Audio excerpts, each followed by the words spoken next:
Good afternoon. It's been a relatively quiet day out there so far, but that is set to change as we head through tonight and into the first part of tomorrow. A spell of very windy weather across the northern half of the UK, particularly for Scotland, across the tops of the Pennines and for parts of northeast England. Travel disruption is quite likely. On the earlier satellite picture, you can see this stripe of cloud just out to the west of us, and from within this area of cloud, we're going to see this area of low pressure deepening. Now, this has been named Storm OTTO. It's been named by the Danish weather service for impacts it is likely to have there, but it is going to bring us some very windy weather over the next 24 hours. But in the short term, for the rest of the afternoon, a little bit of brightness developing for parts of England and Wales.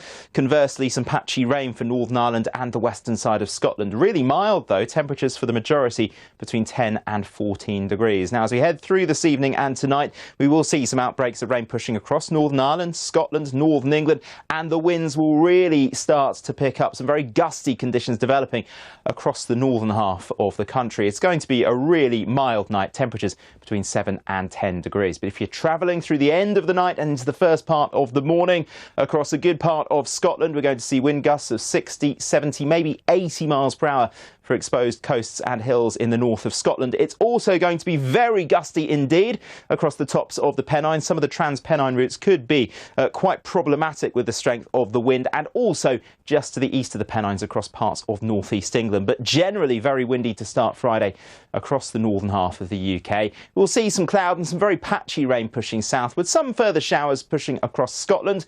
Some snow over the highest ground here, but we should get to see some spells of sunshine. Through the day it will be turning a little bit chillier across northern areas, whereas further south very mild again, highs of 14 or 15 degrees. Now, as we head into Saturday, we will see some outbreaks of rain, maybe a little bit of snow over high ground in Scotland. Generally a fair amount of clouds, some limited spells of sunshine, but again it's going to be mild, 8 to 15 degrees, quite breezy across the south. For Sunday, the strongest winds transfer further north again with some outbreaks of rain, whereas southern parts of the UK will be mainly dry and mild.